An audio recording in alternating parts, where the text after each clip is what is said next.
Hi, Andrew from SACS. Can people improve their personal inclusiveness? Well, why would I ask the question in the first place? SACS offers a psychological assessment which measures the degree to which a person is personally inclusive.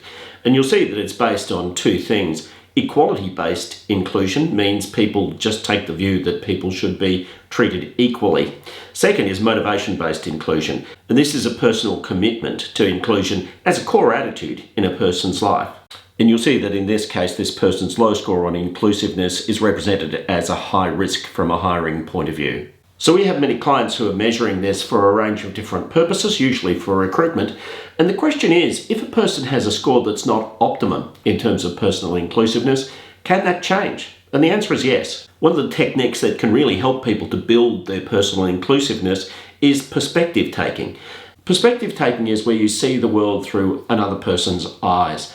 Now, we know that empathy has grown over the past century or so because people have been encouraged by films and books and those kinds of things to look at the world through the eyes of, say, somebody with a disability or somebody from a different socioeconomic status. Now, we know from research that that does cause people to be more inclusive. When you perspective take in respect of other people, you can be more sympathetic and empathetic towards them. A lack of inclusiveness often comes from implicit biases, say race or something like that.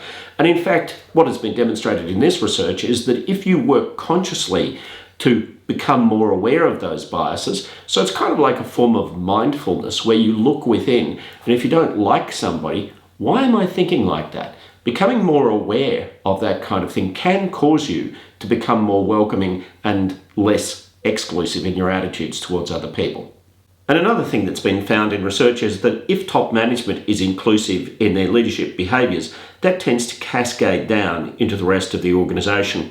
And it was also shown that there was an additional benefit in terms of employee innovation. So where this more inclusive behaviour was demonstrated, employees felt more confident to innovate, almost as though they felt their new ideas would be more tolerated. So it's sometimes said that a fish rots from the head, and that's true. But as well as that, the opposite is also true. If positive behaviours are manifested by senior leadership, then that can cause more positive behaviours in the next level down and finally to the level of staff. If you're interested in finding out a little bit more about how you might measure inclusiveness, stick around. After this video, the very next video that you see will be on how to measure inclusiveness for prospective employees or even existing employees.